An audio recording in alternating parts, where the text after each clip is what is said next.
Welcome to Hungry for Answers with me, Robin Clare, recovery coach professional.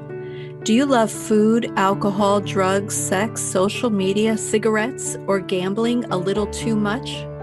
The traditional narrative says that addiction to these vices is the problem. The truth is, they are just symptoms.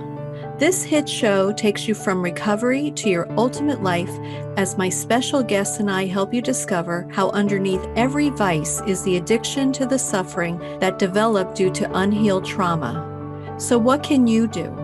Hungry for Answers provides groundbreaking, proven solutions from my best-selling spiritual book, Feast and Famine: Healing Addiction with Grace.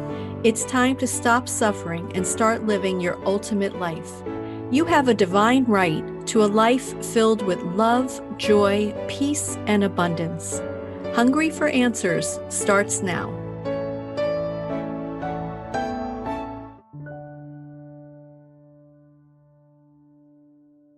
Everyone, this is Robin Clare, and welcome to Hungry for Answers.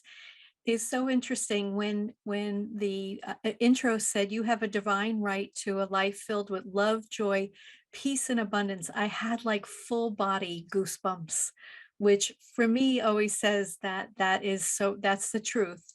And so I'm here today with Andrea Burnett, and Andrea is a grateful recovery member, spiritual seeker, and entrepreneur. And we have a really interesting topic today, which is codependency. And Mom, really, how many times have we all heard that word? Oh, they're codependent, and it's always related to addiction, seems to be. But now my understanding is that it can be many more things than just being addicted to the addict. But we're going to explore that today. We're going to look at it from addiction, the addiction to the addict, but we're also just going to explore codependency, and we're going to explore Andrea's life. And we always like to see where this conversation takes us, allowing for the universe to add their perspective as well. So it's my pleasure to welcome Andrea to the show. Welcome, Andrea. Thank you, Robin. I'm delighted to be here. Yeah. So Andrea, I always have the same first question for all of my guests. Have you ever been in your life so hungry for answers that you weren't sure that you'd ever get the answers that you need? Oh, yes. Oh, yes. I remember being on my knees, thinking, I've done everything I can. What am I doing wrong? What am I doing right? Why can't this stop? Yeah. And was it in relation to codependency, what we're going to talk about, or was it in relationship to something else? No, it was related to codependency. Okay, good. So we'll continue on with that conversation. So can you share with the audience what is your addiction and recovery story? And I want to share with you, Andrea, that it wasn't until maybe about a month ago I had on Stacy Charpentier from CCAR, the Connecticut Center for Addiction Recovery, that I actually realized that people who are family members of people with addiction are in recovery too. I don't know why, or can be in recovery. I don't know why I missed that. I'm not really sure, but it was such an aha moment that recovery is not just for the person who has an addictive behavior or problem. Its recovery is also for the family. So members and friends, co-workers, whoever is affected from this other person's behavior. So let's get into your addiction and recovery story, if you would, please. Okay, so first I just want to put out a disclaimer that I don't represent Al-Anon. I'm a member of Al-Anon, but I don't represent Al-Anon as an organization, these opinions. And what I say today, I'm not a trained professional, I'm just a member. And so I'm telling my story and what I've gotten from it, but not representing anybody else. Okay, that's great. And actually the first person who knew what codependency was Lois Wilson. Lois Wilson founded Al-Anon, as you're saying, the wives who have been affected and coped with, their husbands or the partner's alcoholism, we need a place to go to deal with our anger and confusion, and why isn't this going away, and why did they promise, and all of the things that go with that. So I was introduced to Al-Anon when I was 23 years old. I'm now 61. I was introduced to it by my mother-in-law, who went to lunch with me when I was visiting her, when I was dating my to-be husband, who said, if you're going to be in our family, you need to be in Al-Anon. Wow. And I thought, what the heck is that? And, what are you talking about? And she said, I'm in Al-Anon. My husband's a recovering alcoholic and my children are alcoholic. And to understand that, you need to be in Al-Anon. And with all the wisdom of a 23-year-old, I said, you don't understand. I told him that I didn't want to be in a relationship with him if he drank, and he said he wouldn't. Yeah. Yeah. And, we laughed about that later, that, she wanted to bang her head on the table. Because I didn't understand what alcoholism was. I didn't grow up with active drinking. And so I didn't understand that if somebody said they were going to stop doing something, why they didn't stop doing it. Mm-hmm. I didn't understand why, if somebody drank and then their personality changed, how to deal with that. Yeah. And so I didn't know about addiction, blatant alcoholism. It didn't mean that I wasn't codependent my entire life. It just meant that that was a form of addiction that I hadn't lived with or been around. So my story is that, I always wanted to please, and that was my way of guaranteeing that I was loved. And so very early on, it wasn't about, was I happy, was I not? It was watching for the signals of the people around me to find out what I needed to do for them to be happy with me. And so that's what codependency, for me, that's how it started. And in our household, there was my father, who was the kind of the sun and the moon of the house, that his moods determined how we were. And so that's what I learned. And I was always just really empathic. I always could feel how other people were feeling, and it was really strong. I didn't know why other people didn't feel that. And from the time that I was little, and even like when I was 12 years old, I was attracted to those unhappy souls. Like, if I love you enough, you're going to be okay. And Yes. those are the people that I wanted to love. And that's what it looked like to me. And so that's what I picked. From the time I started dating, I was picking addicts. And it was sort of like my fear and your fear were matching. I'm fearful of being abandoned. You're fearful of being abandoned. I want to be loved. You want to be loved. It wasn't coming from a place of strength. It was coming from a place of fear. Yeah. And so that's the people that I was attracted to. And is there a correlation between people pleasers and codependency? There can be. I mean, but the thing is that one of the things that there isn't a black and white line in is, like, there's codependencies and addicts. Addicts are codependent also, depending on, codependency is the relationship of people. Addiction is the relationship with yourself. Mm-hmm. And so all of us are in relationship. And if we grow up in homes where there isn't a healthy model, we can be as codependent or addictive as we want. I happen to find addiction in another person, like, if, wanting more and more and more of that attention, feeling really ripped apart if that person withdrew attention from me, or, Mm-hmm. so the feeling, when I talked to my husband later about what it felt like to try to stop drinking, it's like, I know that feeling. What are you talking about? That's the feeling that I've had in severe codependent relationships, where it's about power and control, and it's not about love. Yeah. Very interesting. So let's define, to the best that you can, you're not a professional, as you said, what do you think codependency is? And how does it impact relationships with addicts? Codependency to me is a willingness to do things that go against my values, my integrity, all in the hopes of holding on to something, that I'm willing to take actions that in normal situations I just wouldn't, because it doesn't ring true to me.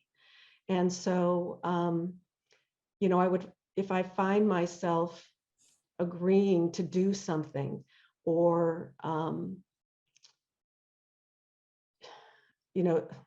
trying to think of the words for it. Or Um, even look the other way.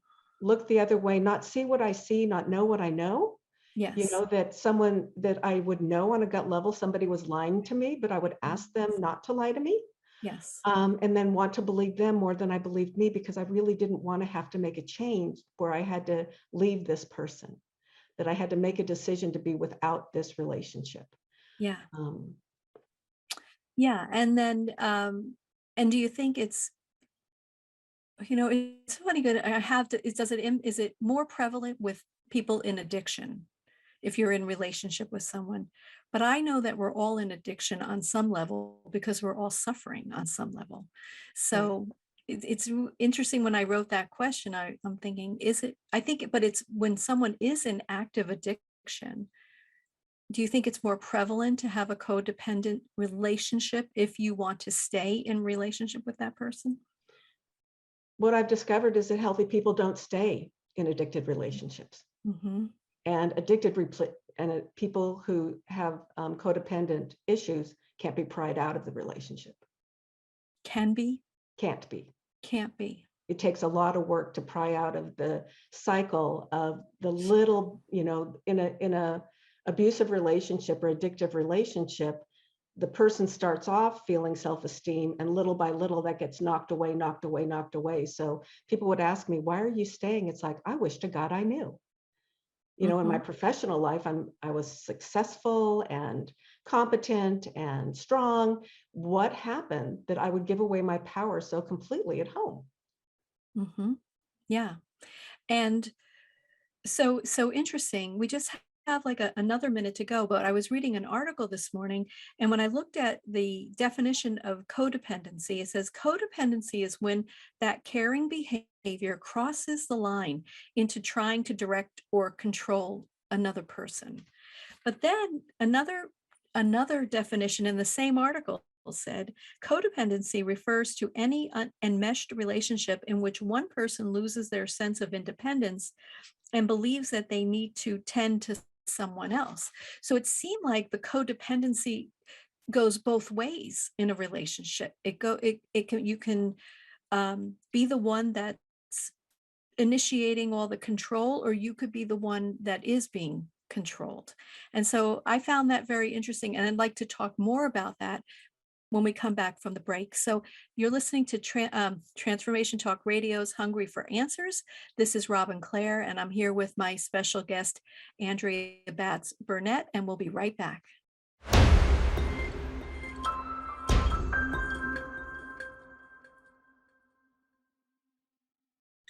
Hello, and this is Robin Clare. Welcome back to Hungry for Answers. So I'm here with Andrea Burnett, and if you would like to learn more about my work, please go to clare-ity.com. That's CLARE-ITY.com. And Andrea, how can people reach you?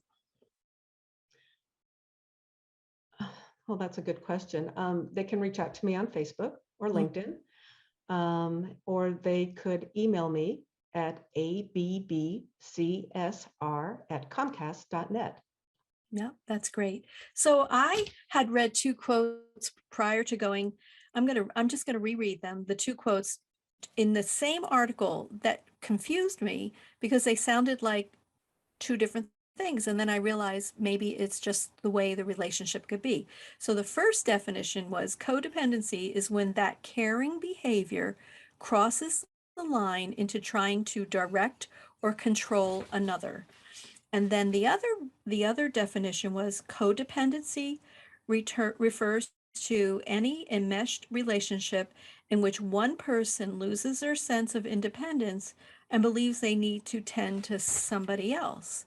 So we're talking about someone who feels they're not independent anymore and they need to tend to somebody else versus someone who their caring behavior crosses the line into trying to direct or control someone.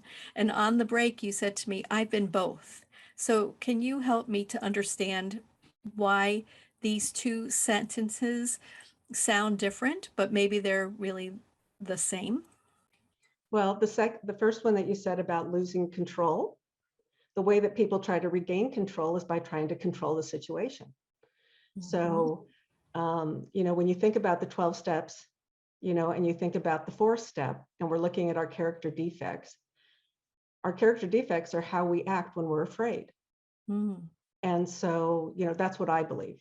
And so the more I'm fearful, the more I'm going to be angry, controlling, all of those things to try to regain control of myself. And if I feel that I have to have that from you to be okay, I'm going to do whatever it takes. I'm going to start off being nice. But if that doesn't work, then I still need, it's sort of dual hostage taking. Mm. And we don't think of that. It's like, I need you to be something so I'm okay. And so I'll be all of this to you. And don't you know now that the bargain is that even though I haven't said it out loud, you can be everything to me. And we pick the least likely, least able people to do that. And so the frustration and the fear and the higher the fear level, the higher the control level. And And did we pick the least likely person to do that because we are picking each other in a state of addiction? yes, Mhm. yes. And a lot of times it's a lack of our own self-esteem to pick a healthier person. Right. If I don't believe that I deserve all the good and a healthy relationship, I'm not going to pick that.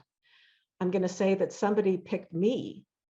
And, somebody pointed out to me at one point that I was the common denominator in all these relationships. And it was like, those people might have been attracted to me, but I'm the one who let them in.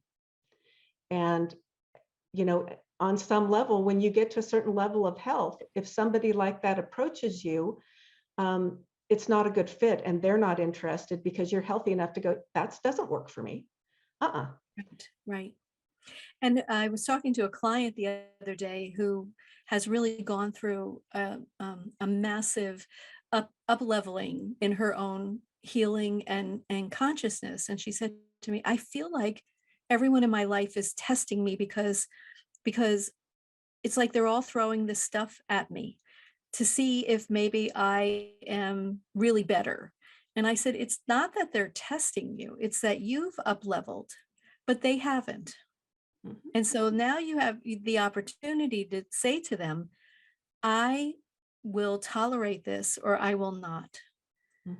And if they're interested in really staying in relationship with you, some people never change or get better because they're afraid of losing the person that they're with, even though that person isn't healthy for them. And so I always say when you make the shift, what you what they have two choices. They can also make the shift into a higher consciousness or a higher healing. They can do what they need to do to feel better, or they go away.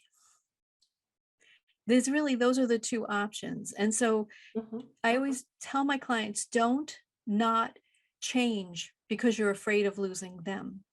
If you change, you may just be the catalyst or the example to them of how they can change and get better because you may be so important to them that they're willing to change and go into recovery and healing in their own life. Did Well, you ever experience something like that? that's what happened in our relationship. You know, Mhm. for the first couple of years, we were fighting over control of you can drink, you can't drink, you said you wouldn't drink, all of that. And what Al-Anon helped me do was understand that to take myself out of it personally and to say I needed to decide what was right for me, not to react, but to respond, to understand that I shouldn't ever argue with somebody who was drinking. I was always going to lose. That to just Mhm. walk away and just know, nope, that's not the time. And to have a plan for that, like, okay, this is not a good situation for me tonight. Go to a friend, go to a meeting, go do something. But ultimately, it came down to I was able to say to my then boyfriend, who uh, is now my husband, um, I really love you. This is not about love. It's about lifestyle. And what you do is toxic to me and my lifestyle. So I'm going to go to a lifestyle without it. I would love you to come with me, but that's up to you. I can support you, but I can't fight this for you.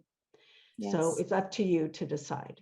Hmm. And luckily, the universe took him away from me for a period of time. And mainly because if he had gotten sober then, I would have thought it was my victory instead of his. Oh, that's And it interesting. wasn't meant to be my victory. The Hmm. only victory is my recovery.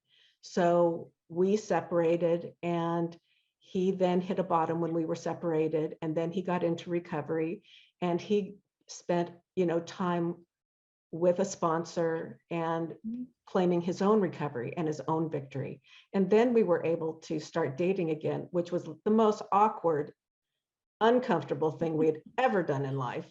Yes. And my sponsor, and I'm like, I don't want to be with him. And she's like, you've been all this time working for a healthy relationship, and he's finally choosing recovery, wanting to go forward with you. And I was like, how can I ever trust this? How can I ever, we've been through so much. And she said, Andrea, marriage is a day at a time.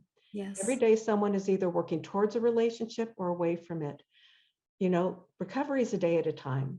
If he starts to drink again, you now know how to leave. But he's at the place that you've always wished he was, which is he's in recovery and he chose it for himself. Yeah, And now that's you two have a beautiful. chance. I love that. And uh, one question I have for you is, can codependency to the addict continue well into their recovery?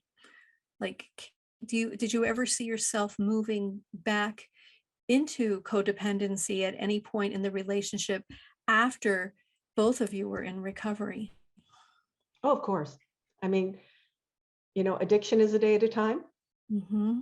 Codependency is a day at a time. How well am I managing my spiritual life so that I'm not in his business? Yes. I remember the first time he said, I've looked at my inventory and I don't believe that's my issue. Oh my God, how did he know that? So he held his own. Um, and we've had our different times, but a lot of it still comes down to, if I check in with myself, the ways that I'm fearful are the way that I try to control other people. So if Yes. something is scaring me, but I'm not really aware of it, I'm trying to control something in him. Where we got the hang of each other's relationship, and we were able to do that really well. Where it got really triggered again is when our child was growing up, and the control that I tried to use with her to stop her behaviors. Yes. And I had to start all over again. It's like being a brand new beginner.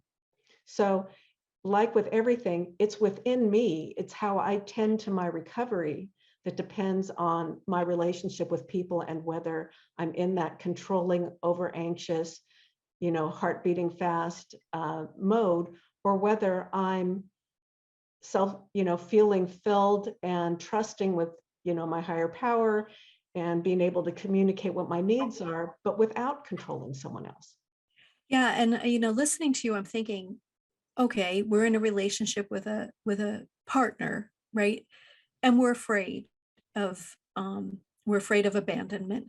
But I don't think anything I don't even think that holds a candle to the fear of being a parent who sees their child going down a very destructive path. That fear is extraordinary, and I can see where codependency between a parent and a child can have a very, very busy place in a family that has addiction. What do you think about that? Well, there's a whole section of Al-Anon that's for parents of children.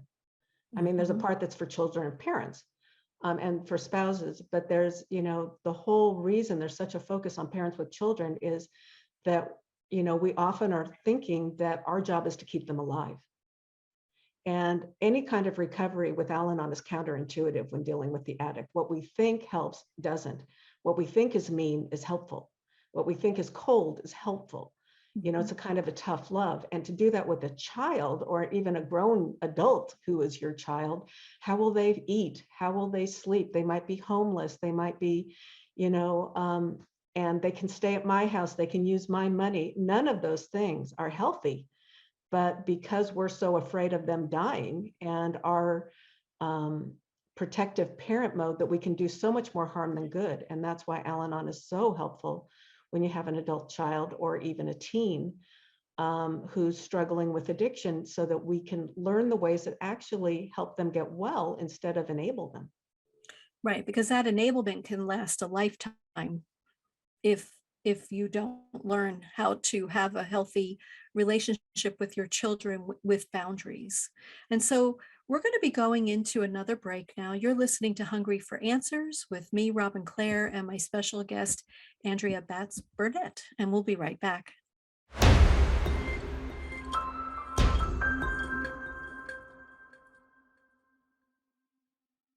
Hello, and welcome back to Hungry for Answers with me, Robin Clare. To learn more about my work, please go to clare-ity.com. That's CLARE-ITY.com. And Andrea, once more, can you share if our listeners have a question for you or they'd like to reach out to you? How can they do that? I'm on Facebook and LinkedIn as Andrea Burnett. And you can email me at abbcsr@comcast.net. That's great. Thank you. So we were just having a really great conversation about codependency, and just one question from the prior segment I just want to make sure that people understand is, why is Al-Anon and the 12-step program important for anyone who's addicted to an addict? It's where we get set free. Mhm. It's where we learn and how to retake our lives and to change our belief systems. It's where we learn how to do a family. I love the traditions. The traditions for my husband and I are a guide on how to do a family. It's Mhm. not only how to do a group, it's any group. The steps, you think about them, they're the give up, throw up, clean up, grow up ways to become an adult, Yeah, and it's a huge gift that was given to us, right. that we have a way to step into true maturity Mhm. as adults. Yeah. Because so many of us, if we don't do this work, get older physically, but remain adolescents. Yes. Yes. And I think it's just so wonderful when that both you and your husband did the work, because then you continue to grow into mature spiritual beings. So we're going to switch over to spirituality now, because it wouldn't be Hungry for Answers without talking about spirituality. And so, why do you think? So, what is your spiritual path, and why do you think spirituality is an essential part of long-term recovery? Well, my spiritual path, I was raised Jewish, Mhm. but that didn't have a whole lot of spirituality. Um, but I was always a spiritual child. I always knew there was something more. Uh, when I got into recovery, I had a huge resistance to the steps, because I thought that surrendering meant being a doormat. So how on earth could I surrender to something I didn't know, some power I didn't know, and turn my will and my life over? Are you kidding me? Mm. I got that my life had become unmanageable. That was obvious to everybody. But how could I do that? And so I had a really wonderful sponsor. Or maybe I heard it. I mean, I've had really wonderful sponsors, thank God for them, but might have heard it at a meeting. Someone was sharing that, how you develop a relationship with a higher power is, how do you develop a relationship with anybody? Why don't you start having coffee and start there? Yes. It's like, start a conversation. It's like, I can't hand over big things if I can't even let go of little things. And so it was a dialogue that I started, and little by little, over time, began to feel more carried, began to feel more, safe, began to feel embraced, Mhm. to have a living relationship with a higher power. In the face of my higher power may not be the face of anybody else's higher power, Right. but it works for me. And I love that the 12 steps and the recovery world allowed me to have the face that showed itself to me. They didn't define it for me. I have to admit, I was a little concerned the first meeting I went to when they said the Lord's Prayer, because I thought, oh my God, I have to be Christian to be a part of this. But Mhm. I was wrong. And that's not the point of it. Right. But building that relationship has become the most important relationship in my life. Yeah. So a couple of things I'd like to respond to what you're saying. Um, in Feast and Famine, my book, Healing Addiction with Grace, one of the third step in Sophia, the Divine Mother's path, is that surrender is required. And I really love that. I want to talk a little bit about surrender again, because the point that surrender is required is surrender is not wishful thinking. And many people think that it is. I wish this would change. I wish I could get better. I wish I could stop drinking. I wish I could stop eating. Whatever it is. I wish he would stop drinking. I wish my child would not be hanging out with those friends. Um, Surrender, when you're really in surrender, it is so obvious. And I'm hopeful that everyone who's listening has surrendered something in their life. It's when you're like, I give up. I truly give up. I give this to God. I give this to my higher power, whatever you want to say. The way that you know that you're truly in surrender is because sometime quite quickly, you almost get the answer to what you were struggling with to begin with. It's all like taking a shower, right? You have a problem and you go in the shower and you stop thinking about it. You just surrendered it for a while and you're washing your hair. And then what happens? You get the answer, right? Because you're in surrender. But what Sophia shared in Feast and Famine is that surrender is required because only in surrender can grace come into your life, and grace must be allowed. And grace comes in the form of support that you need for your life, opportunities, um, wisdom for you, whatever it is, it will start to arrive. And so this is why surrender is so important for both the addict and the family in who are trying to be in recovery as well.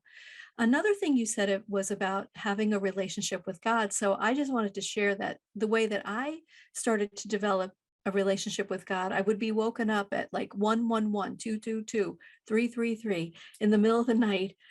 And I was guided to write a letter to God every night when I would be woken up, and it'd be like, Dear God. And then I would start writing. And somehow that helped me to develop a relationship with a higher power. And I would really recommend that to people. But then one day I said to my guidance, why do you wake me up in the middle of the night? And their answer was, because you don't write during the day. And this is when I was being guided to become an author. So that had twofold for me. It helped me to make that connection to both my own inner divinity and to the divine realm, but also was developing my writing abilities, which then I brought into the everyday life. So I just thought I would share that with folks, that surrender really is important, and that another way to develop a relationship with God, with your own higher power, is by writing letters to God. That's a great place to start. And so tell us, I think that you studied the Course in Miracles, um, wonderful program.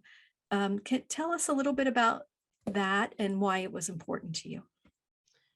The Course in Miracles, first, I just wanted to add something about the surrender that Mhm. was really helpful to me. It really changed how I was able to surrender. Somebody told me, I said, I just don't think I can surrender, And she said she was given the information when she was sitting in her garage smoking, because her family wouldn't let her smoke.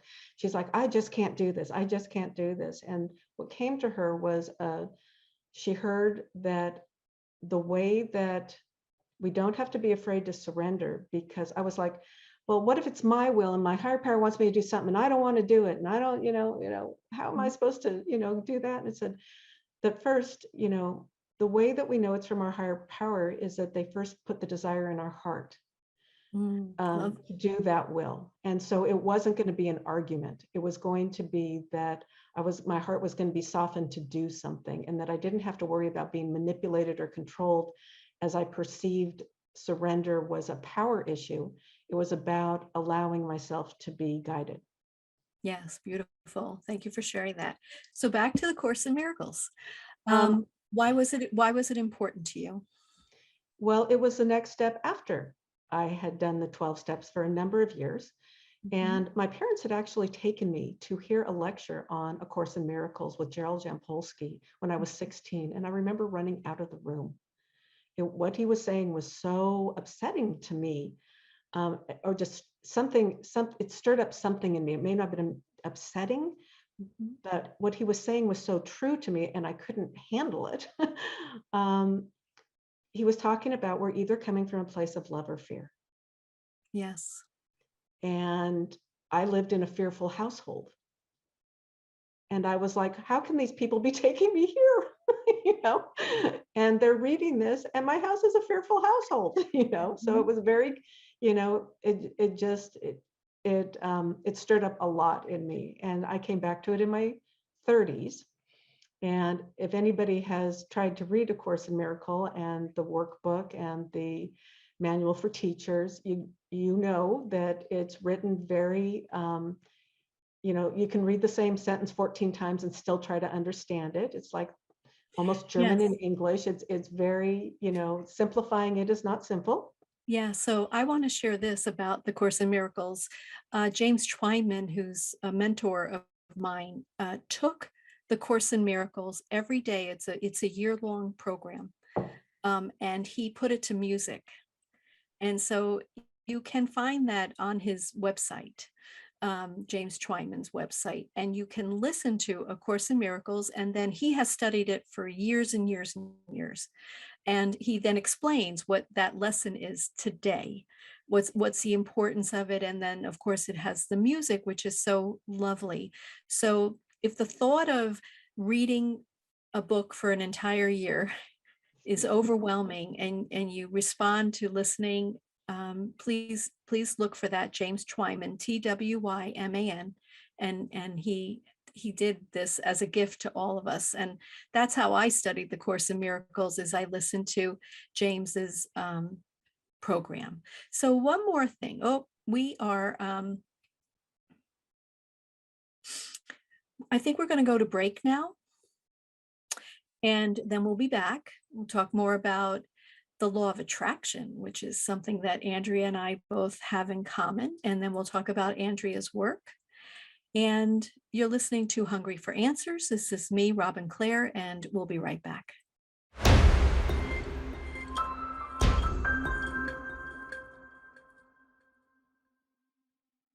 Again, it's Robin Clare, and welcome back to Hungry for Answers. So I wanted to give away one of my copies of Feast and Famine, Healing Addiction with Grace. So if you want to call into the studio, 800-930-2819. Please feel free to do that again, 800-930-2819. And so Andrea Batts Burnett and I were talking about the Course in Miracles, which is just this most fantastic spiritual Bible. Let's call it that. It's just so profound. And it doesn't matter what religion you are. I think everyone would benefit from doing the Course in Miracles. It's a year-long commitment, and it's a book. There's people that teach it. I listened to it with James Twyman. He took it, he did it for us, and now it's just a matter of listening. So Andrea, what would you like to add about that? And then we'll talk about the law of attraction. And I know you said that they're interrelated, so let's talk about that too. Well, the Course in Miracles, there's so many wonderful writers who have helped break it down and make it more understandable, like Marianne Williamson. And right now I'm reading A Course in Miracles Experiment, which is this woman, I think her name is Pam Grout, and she has this Mhm. hysterical take on it. But the main thing is, this is where, first reading it, it was the first time that I read something spiritual that I felt like I was remembering something I always knew instead of Mhm. being taught Yeah. something that I Yes. was supposed to learn. The other is that that's where I was introduced to the idea that we were always coming either from a place of love or a place of fear. And it can always come down to that. And that if I could check inside myself, am I fearful or am I coming from a place of love? It changed how I talked to people. It changed my experience of it. And so it was the next step in my spiritual growth, after working the 12 steps and 12 traditions Mhm. many times with sponsors. Yes, that's great. So the law of attraction, that's a topic that we both love. I taught it for many years, and basically, clearly, maybe simply to say that your thoughts, your beliefs, your words, your actions create your experience. And so if you are thinking in a fearful way or worried, you'll have more things to worry about. That's what you'll manifest. And if you're thinking positively and seeing what you desire, seeing it, envisioning it, and feeling it into fruition, it will come to you. So it's a matter of what are you attracting in? Are you attracting in what you most desire, or are you attracting in what you're most worried about and fearful about? And so how can someone use the law of attraction to heal from addiction? Well, notice the theme between the 12 steps and 12 traditions where we're asked to do the fourth step, which Mhm. is our character defects, which is our fears, so that we come to terms with them so we're not coming from a fearful place. The Course in Miracles that says we're either coming from a place of love or a place of fear. And Law of Attraction that says vibrationally, fear has a lower energy than love, Mhm. which it vibrates higher. And Mhm. once again, each time we're being asked to challenge how we think, to Mhm. unlearn what we've learned, to learn something different, to have a different experience on the planet while we're here. And it's Yes. our choice. It's always our choice. But the experience of feeling safe, the experience of knowing myself, the experience of choosing to come from a place of love or fear, even knowing that my thoughts, I can watch them, they aren't me, that I can be the observer, that I Yeah. have a choice. That's what's fascinating to me about all spiritual work, is that when I change how I think, my reality changes. Yes. The thing that was the most, there was a movie called What Dreams May Come Oh, that I love Robin that movie. Williams did. Yes. I And what cried all the way that home movie, from that, but it was a good movie. right, what Yeah. that movie said to me is that everybody has their own reality and Yes. perception. The people that I relate to see the same thing in their reality that I see. Yes. But I may be talking to somebody that from the tip of their sky to the bottom of their ocean, they see things I don't, and they can't see what I see. And it freed me as a codependent from trying to convince them that they should see life this way, to Mhm. also understanding that when I change and what I allow in that top of the sea, top of the sky to the bottom of the sea, that's going to be my experience while I'm here, no matter what's happening on the outside, so that I can stay, and ask my higher power to hold me steady while all the chaos is swirling around me, instead of being part of the swirl and tossing like I'm in Dorothy's tornado. Yeah, and I've written other books too, Messiah Within and the Divine Keys, and one of the teachings in Messiah Within that was so profound for me is uh, the definition of an unconditional love, which is acceptance without judgment, and that requires that we allow people to have their own perception of their own life, right? So we can't, if we're really loving them in an unconditional manner, we have to accept them without judgment, even though we can look at them and say, well, I wouldn't do it that way. And I don't have to condone what they're doing. I just have to accept that that's their perspective and their reality. And then you choose how involved you want to be with that person. But it is their path. There's nothing we can do to change their path. We can try to influence it, but this is their journey. This is their soul's journey. And so we're going to move on just a little bit to your work and what you do for your work, and how you use your recovery tools to support your downline in your work. Mhm. So my first profession, I was a court reporter. And a lot of how my spirituality and what I learned helped was that I would be the first one in a room, and I would envision the energy in the room so that my adversarial attorneys would be walking into my energy instead of theirs. Mm, And so that it would calm the room down. And, I'd always, envision that people could hear each other a little better. And and I was catching stories. And so from my witnesses, that I would look at them and I would say, I am catching and hearing and holding, because I found that people started lawsuits because they so needed to be heard. But they put it in an adversarial setting where people did not want to hear and wanted to argue. right, So that was the role I could play in that room. When I started my direct sales business, I really wanted to do it the way that I did recovery, attraction rather than promotion. right. I didn't know if it would work or not. And what I decided was that the same way I sponsor my Al-Anon sponsees, that I would be meeting them where they're at, offering them, I'm here to be of service to you. Hmm. Whatever you would like to build or grow, I'm here. But you don't answer to me.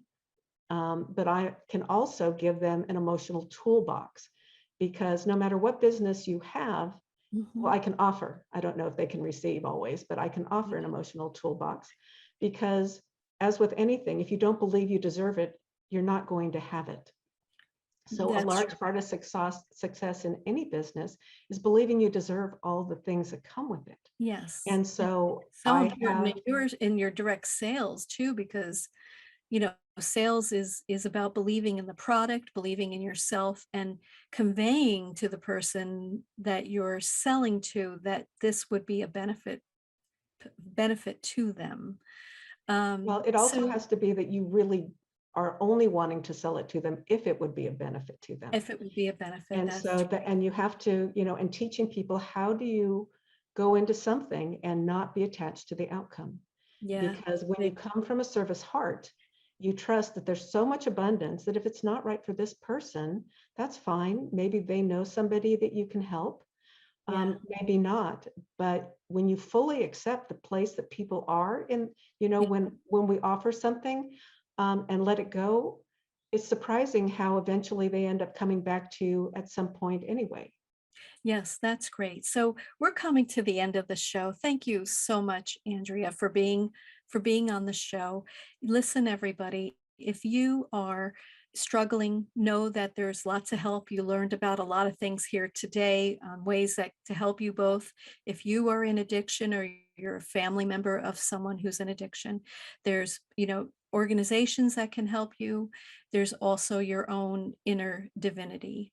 And I have a free 30-minute um, call that you can sign up for on my website at clare-ity.com, CLARE-ITY.com, if you need direction for your life, or if you have an amazing recovery story that you would like to turn into a book. So thank you for joining us today. It's been really wonderful, Andrea, and I hope that you have all learned a lot, and we'll see you in 2 weeks. Thank you. Thank you for tuning into Hungry for Answers. Learning to love ourselves is the one true solution to addiction. Make a commitment to healing today and see how you can reach your ultimate potential. Remember, you have a divine right to a life filled with love, joy, peace, and abundance. To learn more about me and my offerings, please go to clare-ity.com. That's Clare, CLARE-ITY.com. See you next time.